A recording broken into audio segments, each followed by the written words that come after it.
ஒட்டுமொத்த தமிழகத்தையே மோடி புறக்கணித்திருக்கிறார்.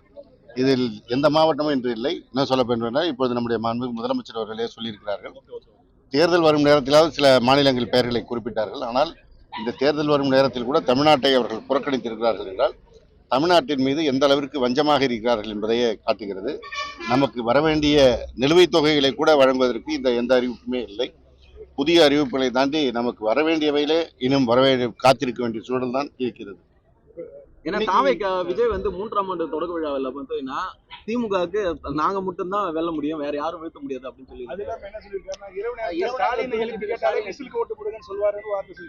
அதாவது தமிழ்நாட்டு மக்கள் எப்படி இருக்கிறார்கள், என்ன இருக்கிறார்கள் என்பது மக்களை சந்திக்கின்ற எங்களை போன்றவர்களுக்கு தெரியும். நான் காலையிலிருந்து இப்பொழுது மணி மாலை 5 இதுவரை மக்களை சந்தித்துக் கொண்டிருக்கிறேன். மக்களையே சந்திக்காமல், மக்களை பார்க்க எந்த இடத்திற்கும் போகாமல், தனி இருப்பிடத்திலேயே எல்லோரையும் கூப்பிட்டு வைத்துக் கொண்டு பேசிக் கொண்டிருப்பவர்களுக்கு நாட்டு நிலவரம் தெரியாது, மக்கள் நிலவரம் தெரியாது. இப்படித்தான் பிதற்றுவார்கள்.